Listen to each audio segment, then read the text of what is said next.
should I have like Welcome to Media Path. I'm Fritz Coleman. And I'm Louise Palanker. Every week we make suggestions on how you can spend your downtime between your job and your family and your pets, and you're losing sleep over the future of democracy. We have great diversions for you, and we have terrific guests.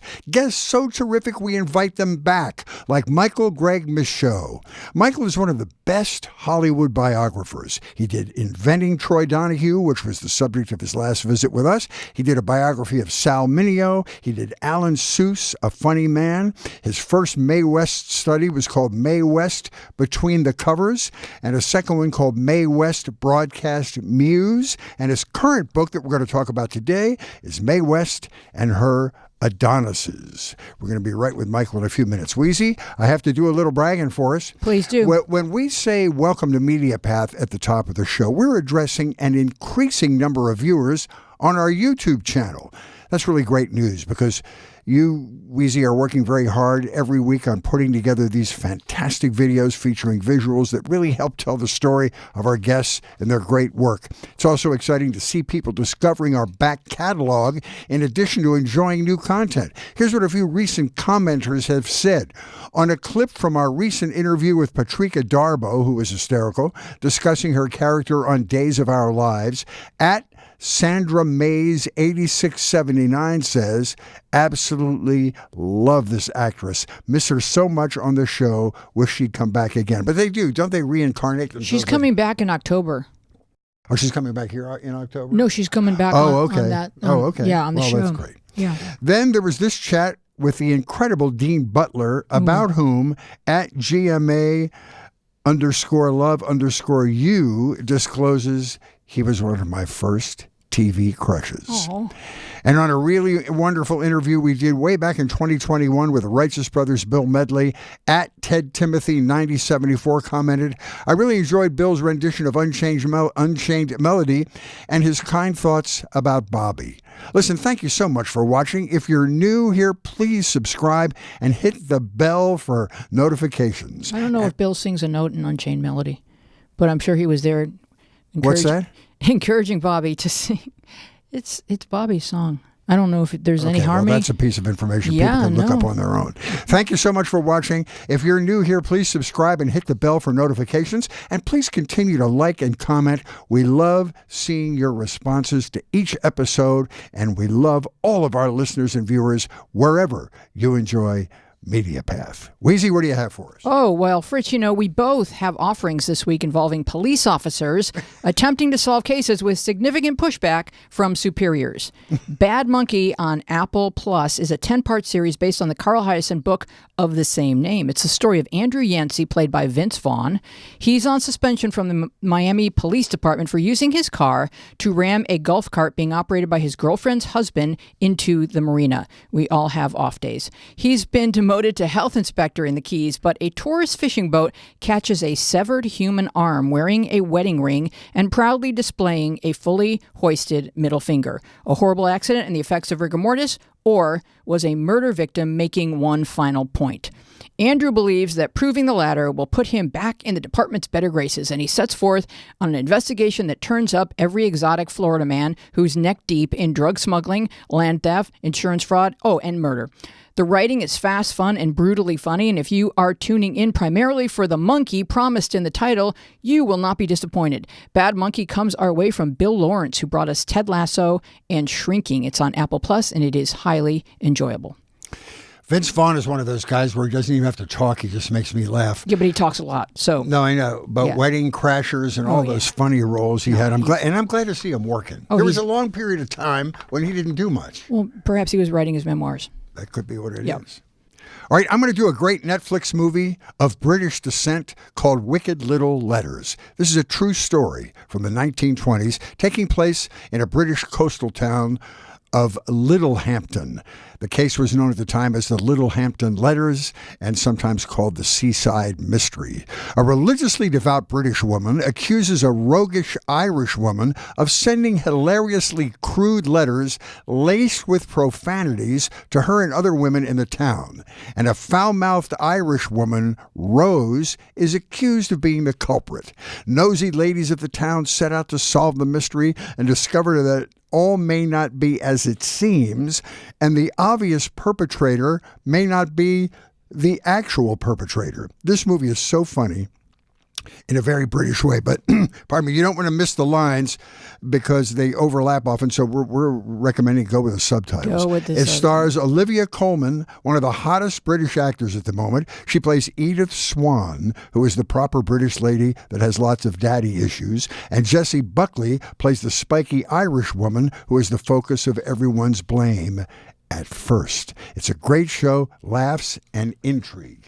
Yeah, I loved it, Fritz. I love period pieces with modern themes because people have forever struggled with the ways in which women have been treated and controlled throughout history, and the effect of religious indoctrination in our world and self-views, and how the bullied become the bullies and negative energy has to go somewhere. And this film brilliantly illustrates so many of the issues confronting every aspect of human nature today and forever. And also, I wish you had brought with you an example of the letters because they're just so disgustingly vicious.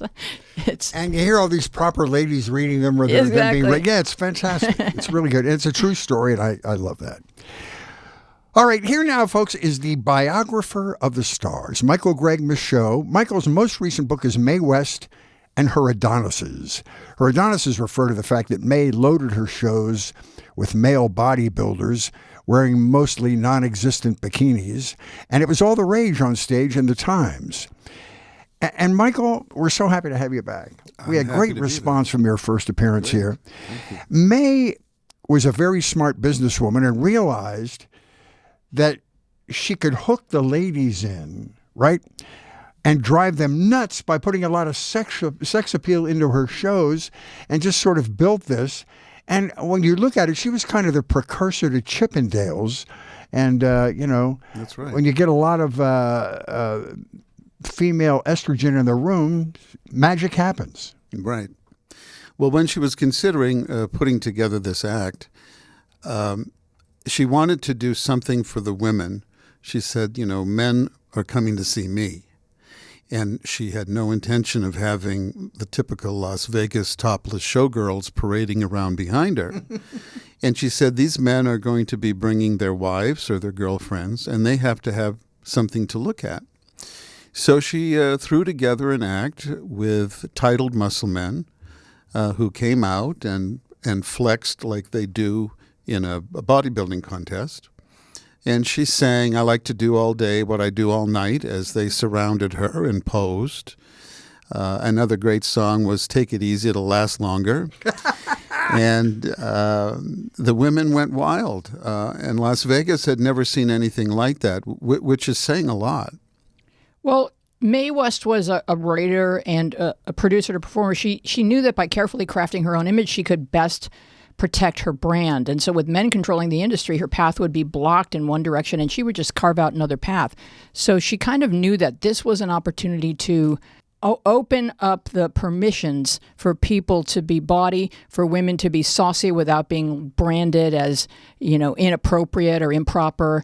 It was a time period where sexuality was pretty constrained. And so you went into the nightclub and she was at she could be following Sammy Davis Jr. or Dean Martin and Jerry Lewis. It wasn't like she was doing burlesque. She was in the main rooms, and it was considered appropriate or standard fare.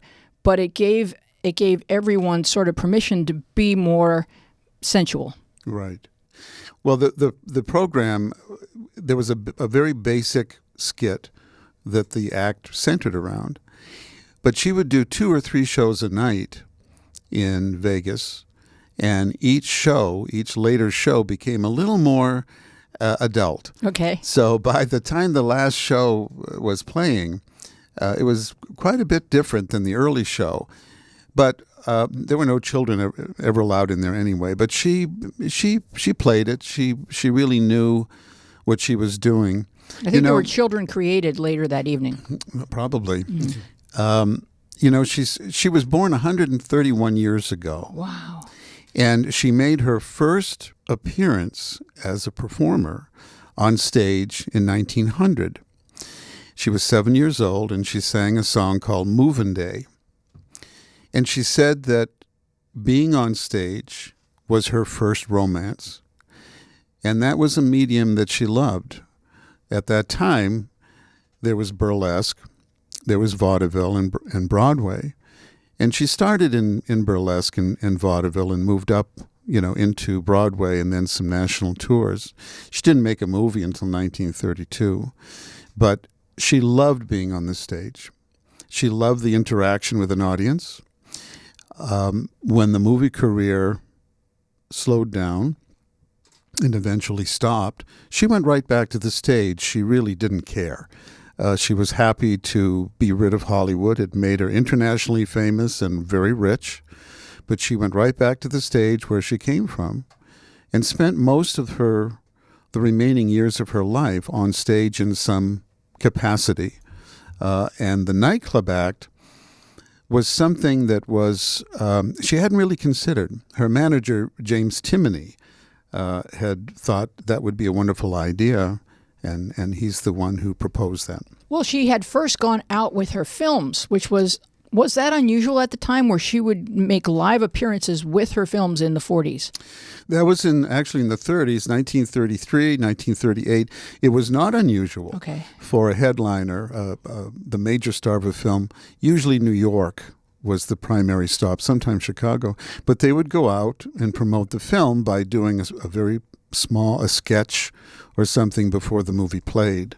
And that was before every showing of a film. And in those days, certainly in New York, a movie could play 5 or 6 times. It starts at 10 o'clock in the morning, right through the evening, and she would open up for every screening. Wow. But that was not unusual. And she loved it. She was a workaholic. I mean, crazy. There are a couple of revelations in this book, Michael, really well researched. And one of the revelations that I found was that you rely a lot on interviews she did with newspapers and stuff. Right. And that was great because she was being herself. Yes. And when you do away with the tough, broad Brooklyn patois, she was a very smart woman and very articulate and almost intellectual in the way she analyzed the business and what she liked out of the business. That was really interesting to find out. Yes. It's like you are there is the way I was trying to present that. Mm-hmm. Yeah. So when we're talking about when she went to New York and she performed at the Latin Quarter, which was a sensation. She was interviewed, and she was herself. She wasn't in drag. She was in a dressing room or hotel room, and witty and engaging. But I wanted to take people back so that they felt like they were really experiencing her at that time. It was very real. It wasn't just your observations about her. It was her being herself, which is really interesting. It felt like one of her talents, and she had many, was conducting the press like an orchestra. Yes. Yes, she did. She knew how to work them. That is true. Because she would show up for personal appearances, and there'd be thousands of people waiting for her at the train station. She must have been a marketing genius. Yeah. When she went to Connecticut, that was Hartford, I believe, there were thousands and thousands of people in the streets at the station, the train. She traveled by train at the train station, and then they had a parade through the town from the station to the hotel and the theater. And the streets were mobbed. I mean, you couldn't even, the cars could barely get through. And it was funny, that particular engagement, the parade was celebrating safe driving. And they were driving her through throngs of people who were climbing on the cars, standing on the bumpers, which, couldn't have been more unsafe. But people just loved her, and she hadn't been there in many, many years. She had toured with Diamond Lil before, but now in the 50s, she had established this remarkable movie fame, and people just couldn't get enough of her. Well, Donald Trump said that her crowd sizes were AI. They were fake. That's right. That is true. What I loved he's about AI. If only.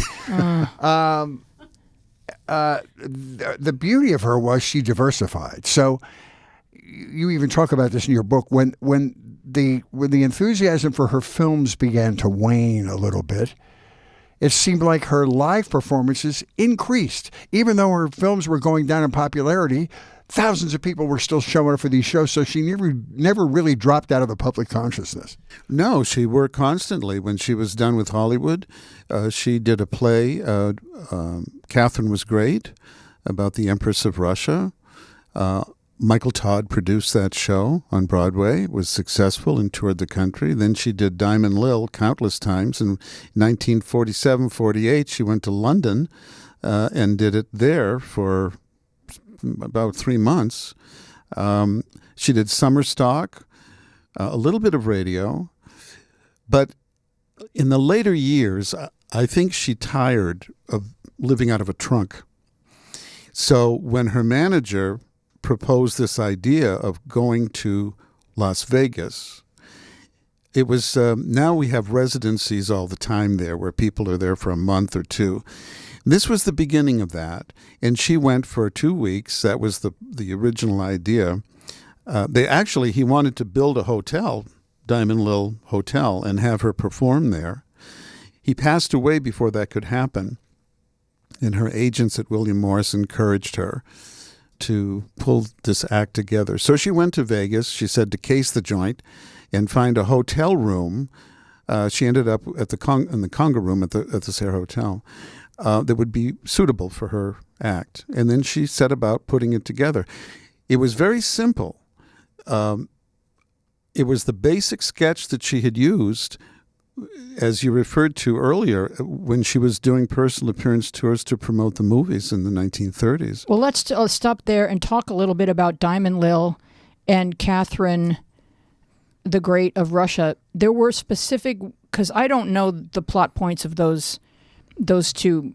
Is Diamond Lil a real person? No. Okay.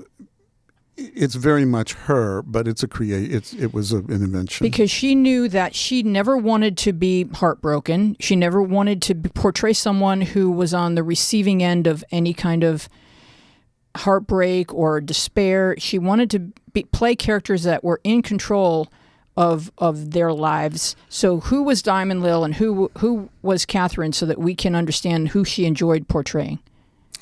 Well, Diamond Lil came first. That was a play that she wrote in the 1920s. It was very successful, and she was a bar singer, but a very strong woman. It's interesting. People know her now very much as a comedian. The truth is, when she started on Broadway, the plays that she wrote, none of them were comedies. They were all melodramas. And when she came to Hollywood, she had to make that change in order to work with the censors, because she learned you could get away with a lot more if you're making people laugh than if you're being super serious with what you're doing.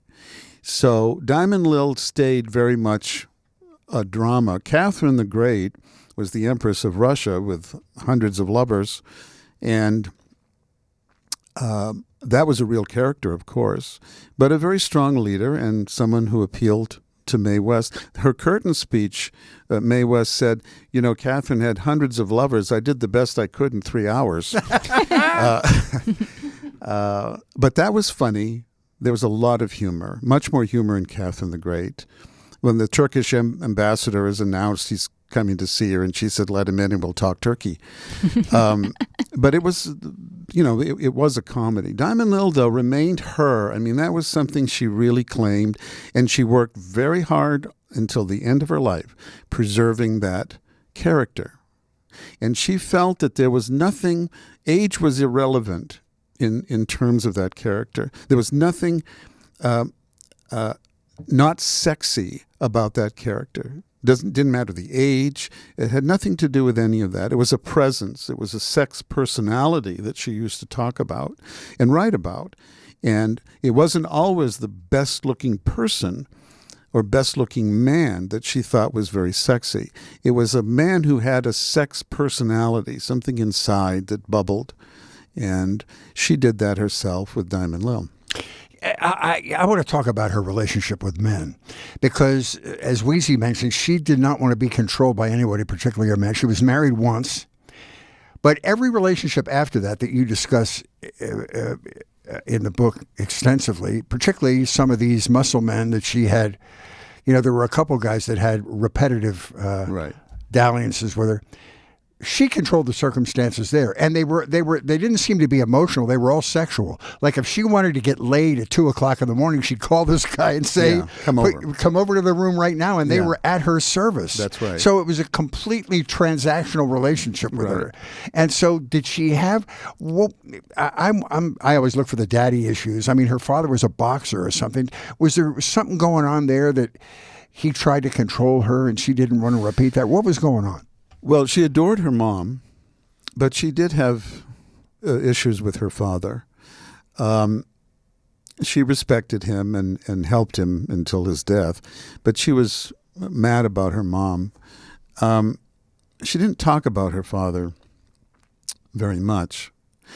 I think that, with the Nightclub Act, there was Richard Dubois, who was Mr. America, was 21 years old, and she called him one of the physical wonders of the world, and they had a physical relationship for about a year when the tour was going on, and he fell in love with her. He really was heartsick that she wasn't interested in anything except in physical intimacy. That was sex. it. Yeah, and he when she almost was committed done, suicide. He was so depressed. That is right. He became suicidal, and the other fellows in the act tried, to talk him off the ledge.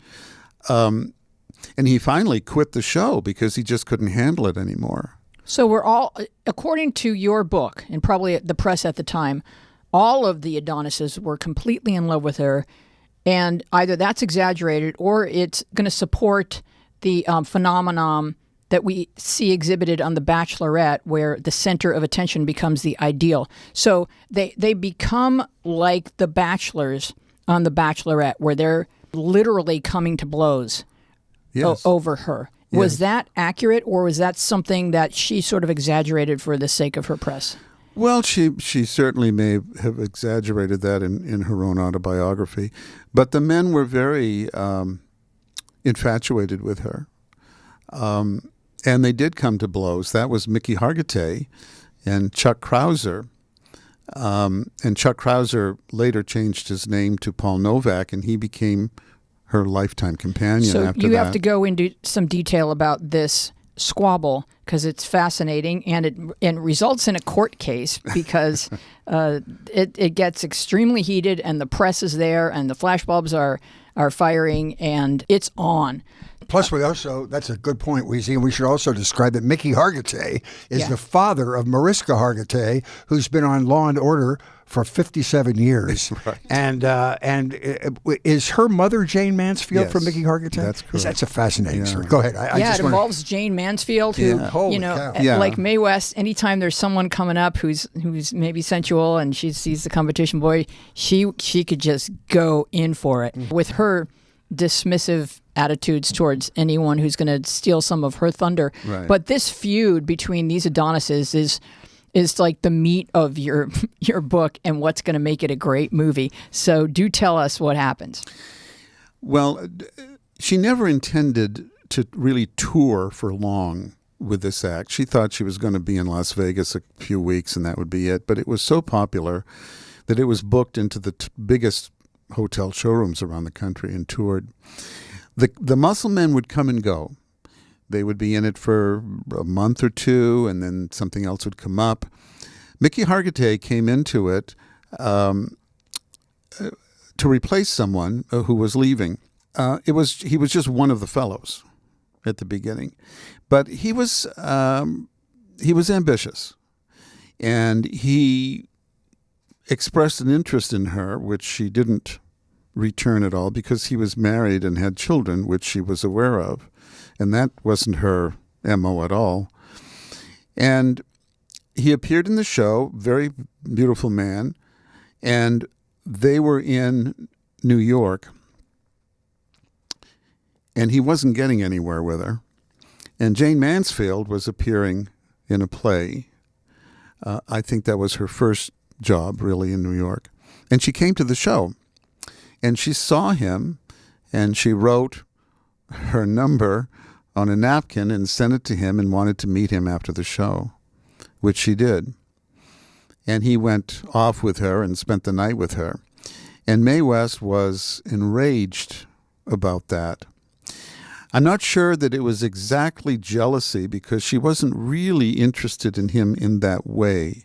But it was taking away, she felt that it was taking attention away from her. I think she felt like it was like a female versus female swipe at something she considered her territory. Yes. Which are these guys. Like she felt like that was between her and Jane. Right. I don't want her, but you can't have them. That's right. Yeah. You know. And she told Hargitay, knock it off. You can't be seeing him. You're doing the show here, and this is scandalous, and I don't want, I don't do that. But he continued his relationship with Mansfield. And it finally erupted in Washington. And he arrived late for the performance. He had been away with Jane. And he was demoted in the show. He only got to flex one. Yeah, muscle. only one muscle. Yeah, like, sorry. And not the muscle he wanted. And he was very angered about that. And they started a campaign, a smear campaign, Jane and Mickey, probably more Jane, talking about Mae West's age and all of this stuff.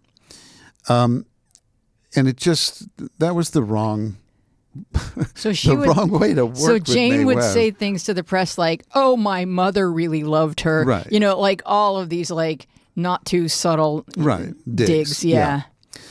And finally, what happened was Mae West decided she would answer all of this stuff with a little press conference in her dressing room. Which she wanted to control the narrative, she and she did. was good at it. And Mickey showed up and got into an argument with Chuck Krauser, who punched him really hard.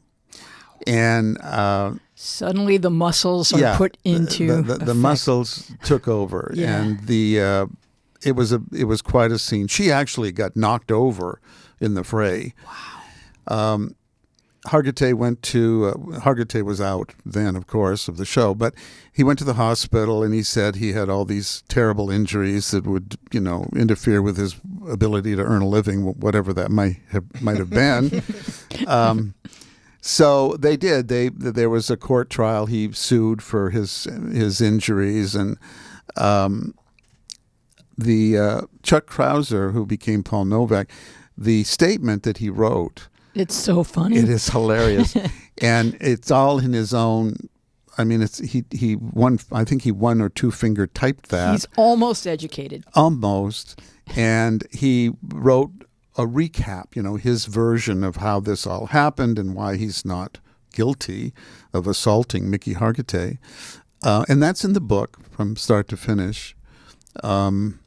She was threatened by anybody that had beauty and may occupy a similar space in the public consciousness. Because she always sort of pushed down Marilyn Monroe as well, although she didn't have a relationship like Jane Mansfield.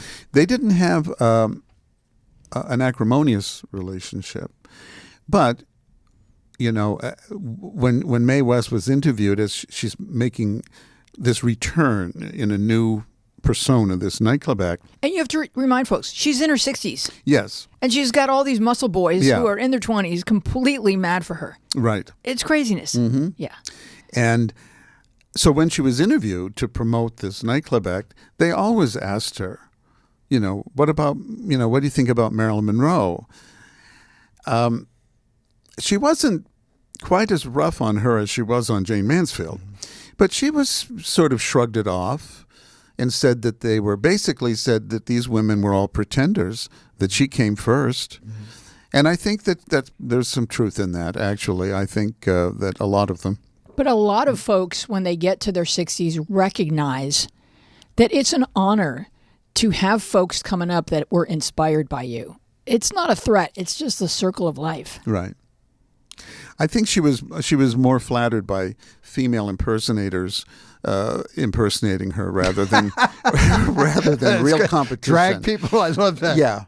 You know, another one of the great nuggets, revelatory nuggets in your thing is this whole vamp thing. The sexual vamp started with her when she was 7 years old. In burlesque, she's just kind of flaunting herself. Now was it would she have doing a Jean Benet? A Jean Benet Ramsey, creepiness. Well, early on, she had her mom had enrolled her in a dancing school, and she was a little girl. And the dance instructor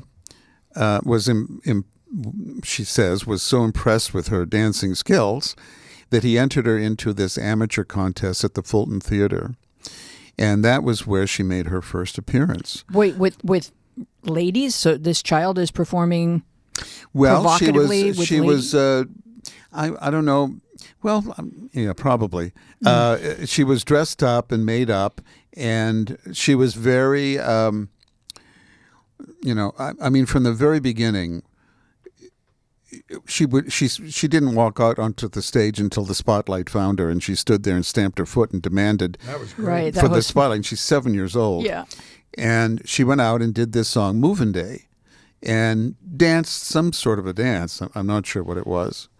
But that was the beginning of it. And then she was doing, specialty dancing and singing. So she probably understood very young how to harness her own provocativeness, and that way she could control it rather than having anybody control her. Well, that's true, and nobody knew it any better than she did, which is why she wrote all of her own material, her own plays, her own movies, the nightclub sketches. She wrote all of it herself. Yeah. No one could write for her. Mm-hmm. She was the only one who really understood that character that she had created. Yeah, and because it had this bite to it. Yes. I'm blown away by the whole vaudeville era. I've read a lot about that. I perform now in a theater that was a vaudeville house, the El Portal Theater in North Hollywood. And I'm fascinated by how hard those people worked. I read the George Burns biography. These people used to do 6 and 7 shows a day, 7 days a week. That's right. And she sort of started in that genre. And then when she had her own show, would go out to these big theaters and do 5 and 6 shows. How long were the shows? And oh my God, how did they do that? Well, with vaudeville and burlesque, that was one act of many, on the stage. When she was doing the personal appearances early on with the films, she was on stage for about 10 minutes. But there were 5 or 6 opening acts before her, jugglers or plate spinners or roller skaters, very much still vaudeville stuff. And when she played the Latin Quarter in New York, the programs for those show that she was the headliner. She came on last, and there were many specialty acts even then leading up to her. And her act was maybe 20 minutes, 25 minutes at that time. It wasn't very long. There was a very Dolly Parton quality about her, too. Because when she describes herself, and when you were in the book, when she took off all this, gear, she was a petite woman, not particularly buxom. She took her wig off and was not this huge, bigger-than-life female aura on stage. That's right. She was barely over 5 feet tall. She was very small, and she did not have that classic hourglass figure that we associate with her. The costumes that she wore on stage were actually constructed that way. The hips and the backside were padded. The breast was padded. She wore 5, 6, 7-inch platform shoes, and the gowns were made so that they covered the shoes. She had wigs, and it was piled up, and she had pitcher hats and feathers on her head. That she looked like a float in the Rose Parade. And when she was done and she went backstage to relax between acts or to be interviewed, she was very small, and many people, I think all of them, commented on that she was so much different. And she wasn't afraid to reveal that to writers. No. You know, they would come to see her in the apartment. They didn't have any idea that was her sitting there on the couch, right, unregaled with all her stuff. That's true. That's true. She always would claim when she was being interviewed that the key to looking beautiful is to avoid everything that could irritate her. And yet she insists on having everything a certain way. And to me, that sounds like exacting expectations that will leave you constantly irritated. So there were some dichotomies in her personality that didn't quite fit. Do you think she was successful at remaining calm, or do you think that she created a turmoil wherever she went? I don't think that she created turmoil. I think it sort of manifested now and then. She did have a problem with Mike Todd when she did Catherine Was Great on Broadway. He produced the show. And he said something to her that she felt was dismissive when they were rehearsing or putting it together. And she was outraged. And she called a meeting with the entire cast and crew on the stage, and she sat there and demanded that Mike Todd apologize to her in front of everyone. Wow. Or nothing would move forward. Wow. So he did. She had a problem on the set of Klondike Annie, a film at Paramount. Ernst Lubitsch had taken over as production chief, and she didn't get along with him at all. And she even had him barred from being on the set. And there were a lot of problems with that film, a lot of delays. Some may have been her fault, but there were many different issues going on. And he marched himself on, and he also smoked a cigar, which she hated. And he marched himself onto the set and was barking, "Where is she? Where is she?" She was in a makeup trailer being made up, and he walked up and to the door of this trailer, and she could see him because she was facing the mirror, and she could see him come up behind her. And he barked something, and she picked up a hand mirror and turned around and cracked him right over the head with it and chased him off the set. And this was the production chief at Paramount. So was there another woman that powerful in Hollywood at the time? Even now, that was incredible. Yeah, I don't know. It was very daring at that time, especially because women weren't in that sort of revered in such a way that they could exert their power or influence. She was a moneymaker. She saved Paramount Studio from going bankrupt. So I think they deferred to her. But, she wanted it her way. And she knew what worked, I mean, after the fact, when you look at, whatever they were bickering about, the finished product shows exactly what she wanted, and she knew what her audience wanted. She was so in tune with that. No one could tell her any different. She knew what her fans expected. She knew what boundaries she could push with women, because she didn't want to offend women in the audience.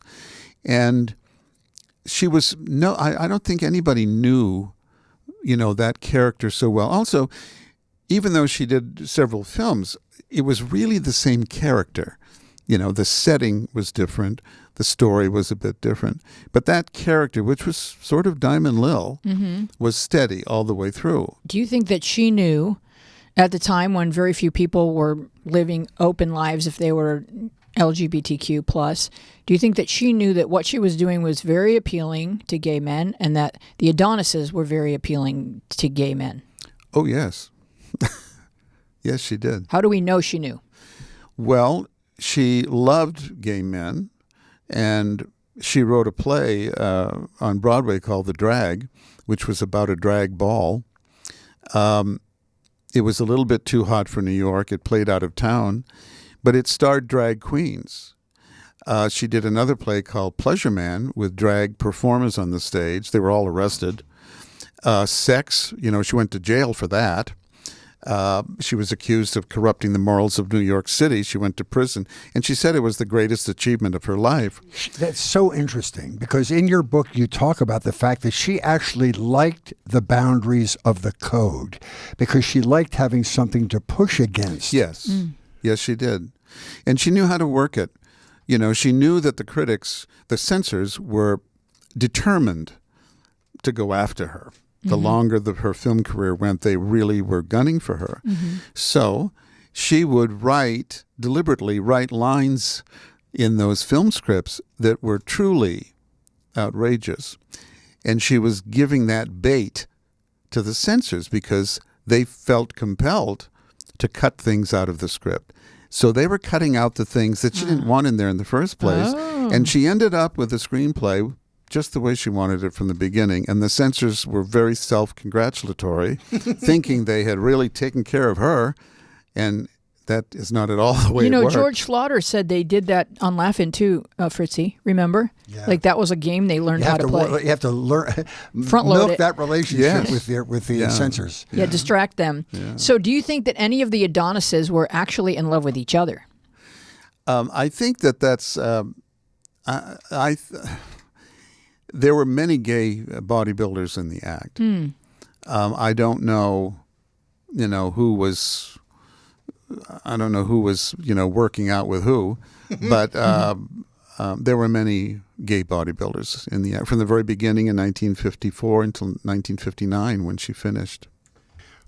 What was her relationship with W.C. Fields? I think you told me this just in a casual conversation, that it was not good. What was the problem? Well, he was an alcoholic. Oh yeah, and he smoked. That didn't work with her. She knew him many, many years before Hollywood because their paths, although they never appeared on stage at the same time, their paths crossed, like with the Marx Brothers, in vaudeville tours.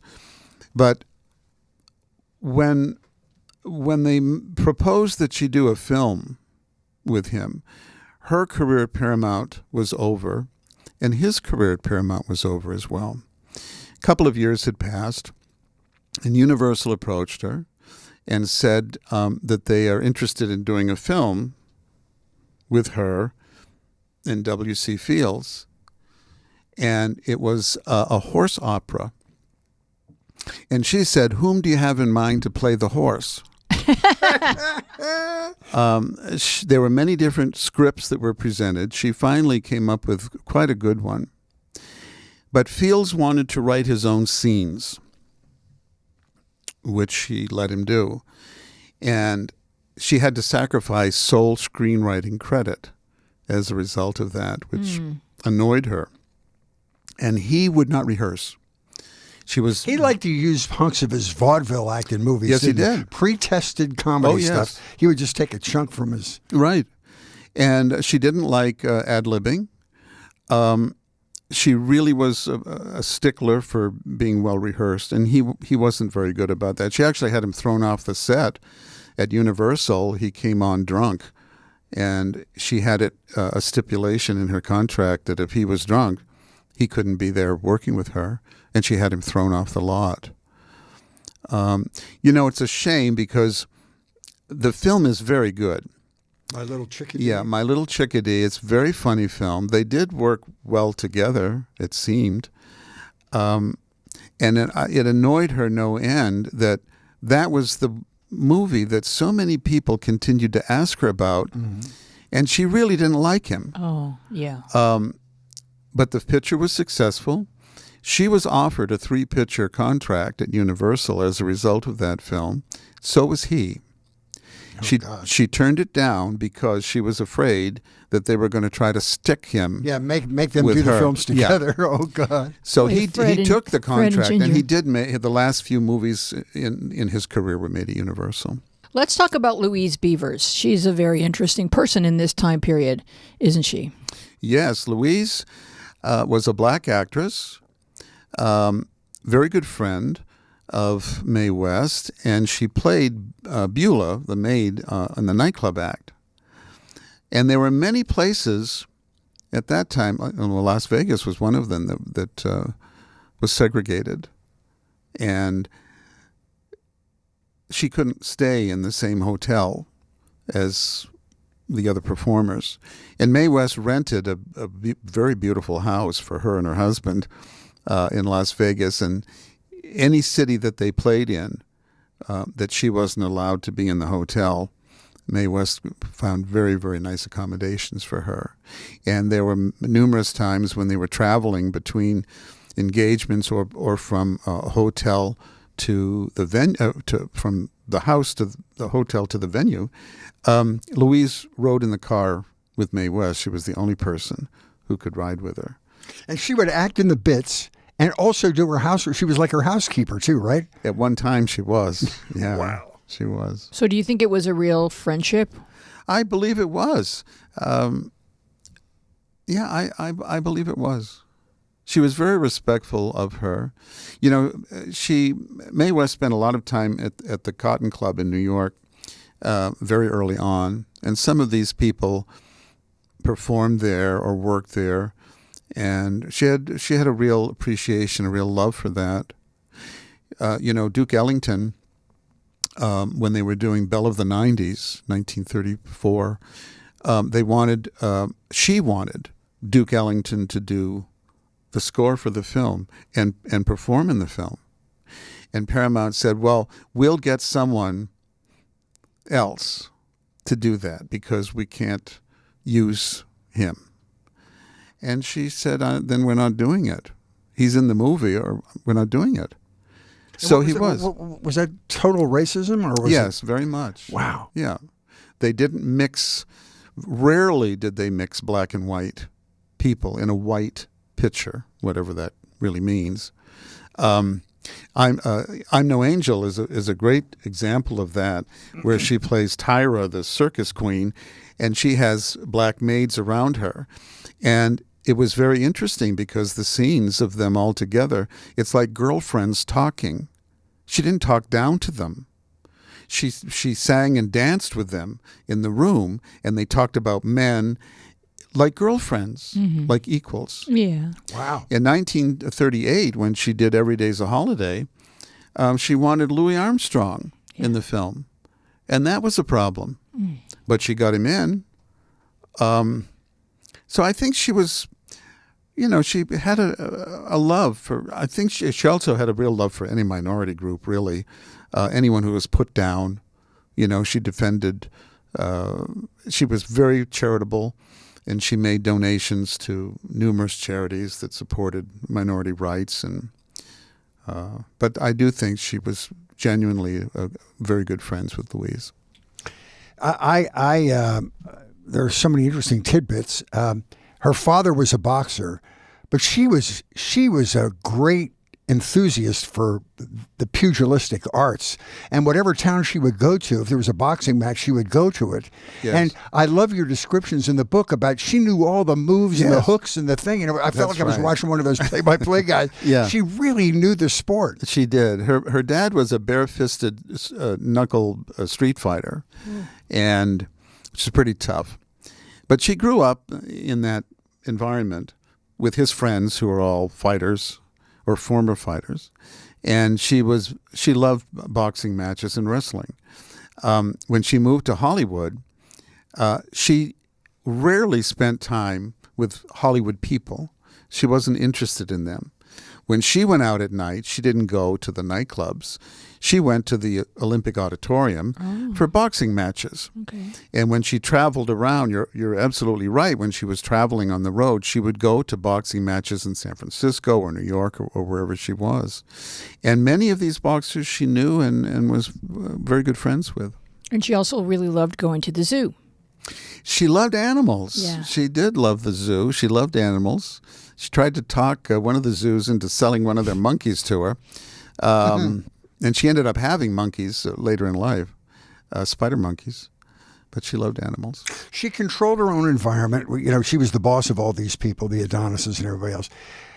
But other than that, she seemed very lonely. She was sort of the solitary figure at the top of her empire. Did she have close friends in the business that were friends to the end of her life or whatever? She did. She had some friends. I don't know if she was solitary. I'm not. I don't know that. She was lonely, but she was solitary. She did have a few longtime friends, and she did have some friends in the business. But she worked all the time, even when she wasn't performing. She was writing. She wrote several books in her lifetime, and she was always working. You have great chunks, of some of her scripts in your book, which is fun to read. Right, right. She really was tuned into women's rights, and she was determined, and she did this in her films and on stage as well. She was determined that women could do whatever men did without being judged. You have a fellow who's, has a million girlfriends and everybody applauds. If you have a woman who has a bunch of guys, she's a whore. And that really didn't set with her. She said it should be equally across the board. Women can do what men do without being judged. It continues to be an issue. She'd be a cultural hero today, wouldn't she? As a young woman is coming up, there's a very fine line between being a prude and being a whore. Yes. And it remains difficult for women to be themselves and to not be judged for being too far in one direction or the other. It remains just a part of human nature that we want to look at other people and find flaws in the way they're conducting themselves. Right. Well, women, I think, are still dismissed so often. We're seeing it right now in this political season. It hasn't changed very much. I think that women are more outspoken and are answering back more than they once were. Well, we have more of a dialogue in the digital age. We have more of an ability to bully each other, but also more of an ability to find out that, how I am is fine because there's other people just like me. Right. I'm interested in the type of person, who becomes a bodybuilder. Like, what kind of man are you that goes down to Venice and says, I need to lift a bunch of heavy things so that my muscles bulge? Like, it seems like it would stem from insecurity in the first place. But then these were the men that she was presenting as an ideal, and physically, I don't find it attractive at all, personally. And also, it indicates that they don't have very much going on in other departments because they spend about 4 hours a day lifting heavy items. Right. So what was her draw to men like that? Because they seem to be the opposite of who she might find intriguing. Well, I think historically she was attracted to boxers and wrestlers who may not have been rocket scientists. Okay. And muscle men just sort of, fit into that group. I don't know what makes a man interested in being a muscle man. The only muscle I use is my stomach and eating. The fork is what the heaviest thing I lift. So I don't know. I don't know what they're thinking. I don't know if they're insecure. Women responded to it, right? Women did. Yeah. But I think it was, especially in a nightclub stage, I think that this was something women had never really seen in the flesh. Oh, in so person. You've got a chorus line of titled muscle men who come out in a little bikini and pose. It must have been shocking. Steve Rossi was the singer in her first act at the Sahara in '54. Right. And Steve talked about the wild women going wild when the muscle men came out. I think it was just something they hadn't seen that close. She was a smart businessman. Women had never been catered to in that way before, Right. and she unleashed the monster. Yes, she did. She did. Well, she made it acceptable nightclub fare to go and ogle something in person that you really, if your own husband took his clothes off, wasn't going to look like that. And so I guess it was just something animal, in certain people, not necessarily who you'd want to marry, but certainly interesting to look at. Yes, very much. And some of them were very, very handsome. Richard Dubois was Mr. 21-year-old boy who was really a beautiful looking man. There's a lot of photos of him in the book. And George Eiferman was very handsome. Joe Gold. There were many who were. Was Mickey Hargitay a weightlifter? What was his fame at Mickey the time? Hargitay was a bodybuilder. And he was from where? Because he spoke with an accent, correct? Yeah, Hungary or something. Yeah, Hungary or Czechoslovakia, one of those countries. Miklos was his first name, really, but he was a titled bodybuilder. Yes. Yeah, she liked having a title in the act. As this is Mr. That was America, that Mr. was very important. Yeah, Mr. America, Mr. California, Mr. Universe, whatever. So you don't think in her whole life she ever had a crush on anybody? Gosh, I don't know. I don't know. I don't think that she, for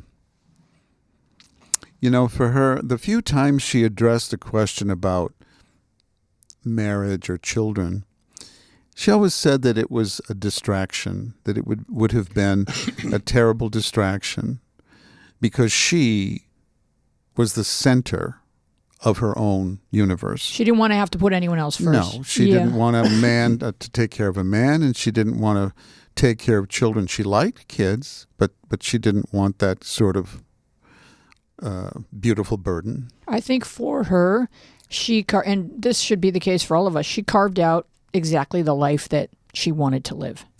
Yes, I think that her greatest invention was herself, this character that she created and perpetuated. And her mom was very, very supportive.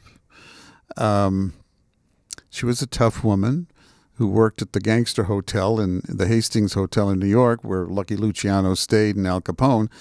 And, she was a tough woman, but she adored her mom. So your book takes place within a specific time frame. Tell us what ultimately happens to Mae West. At the end of her life? Yeah, because she lives a very long life, doesn't she? She did. Yeah. The Nightclub Act ended in 1959. Mm-hmm. She wrote her autobiography, which was very popular. Goodness had nothing to do with it. She did one more summer stock tour in a play she wrote called Sextet, early 60s. She made a guest appearance on Mr. Ed. There you go. And but she fell ill. She was diabetic. Okay. And she had to recover from that and get back on her feet. But she continued she recorded a couple of record albums. She novelized The Pleasure Man, a play that she wrote. She updated her autobiography. And then she reappeared on the screen after a 26-year absence in Myra Breckinridge. Oh, okay. And that really so energized her career. It brought her into a whole new generation of fans. And the movie is, not so good, but it was an amazing film. In maybe the wrong way, but it was an amazing film. Okay. And it really threw her into the limelight. And then she did one other film after that, Sextet, which was not so good. But she passed away in November 1980. Did you ever get to meet her? No. Okay. No. She died in California? She died in her apartment at the Ravenswood, where she had lived for 48 years. So, but you, for this book, did you get to speak to anybody who knew her? This particular book, no. But previous books? Some previous books about her I have. The only muscle man who is still alive, as far as I know, is Kip Bahar. Okay. Who was in the last tour in 1959. Mm-hmm. I believe he's still alive. Ah. All the others have passed away. Let's get him on the show. He lives in Lancaster, I need this California. desk moved slightly. He could do it. Yeah, he could. Well, we just really enjoyed reading this. It's something I never would have learned about. Thank you, Michael. Great. Because it's so illuminating. And so well researched. Yeah. Man, do you drill down. I mean, and I love two things that you did that really play to the audience, which is her interviews with newspaper columnists, because she was herself. That's and you right. got to see what a smart, deep woman, and, you know, she had a great business sense. And then also putting sections of her script in there, which didn't change much over time. Her act didn't change much. No. With this personal appearance stuff, no. It was pretty much the same. From 1933 to 1959. Another good job, Michael. Thank you very much. What are you working on now? I'm finishing up a book about Christopher Jones, who is an American film star in the 1960s. And then, I don't know, there's a couple in the pipe. Hope you'll come back, my friend. I would love to come back. You're a great anytime. storyteller. We Thank enjoy you. your work. Thank you. Yes, here come our closing credits. Fritz and I have created a web hub to help you shop for gifts and save democracy in one fun stop. Giftofdemocracy.com is a directory pointing you towards candidates and causes committed to protecting and defending our democracy. You can simply donate, or you can browse for fun, swaggy merch for the loved one on your shopping list. I recently shopped for some Kamala merch so we can put out on our desk. I have my vintage Kamala mug from the last election cycle, but it's time for us to refresh. Very nice. We make no money. Fritz and I make no money. We simply... What? I don't make any money? No, we don't make any money. We're just trying to save our democracy, which is would really, be the goal in this particular case, because then everyone can make more money and not have to live in an authoritarian dictatorship. Our site is like a mall directory sign that points you towards the merchandise and donate pages of worthy candidates and causes. It's the donation that counts. Democracy makes a great gift. You will find the link in our show notes. Thanks for coming along with us down the media path. Let's continue the conversation on Instagram and Twitter, where we are at Media Path Pod, and on Facebook, where our show page is Media Path Podcast, and our Facebook group is Media Path with Fritz and Wheezy Podcast Community. We are also a video podcast on YouTube with so much added visual content. Watch us and subscribe at Media Path Podcast. Write to us at MediaPathPodcast@gmail.com, and kindly give us a nice rating wherever you get your podcasts, and share our social media posts if you would love to brag about your excellent taste in podcasts. Our website is MediaPathPodcast.com. There you can catch up on episodes. You can binge our saucy newsletter. It's loaded with photos and quizzes and backstage gossip.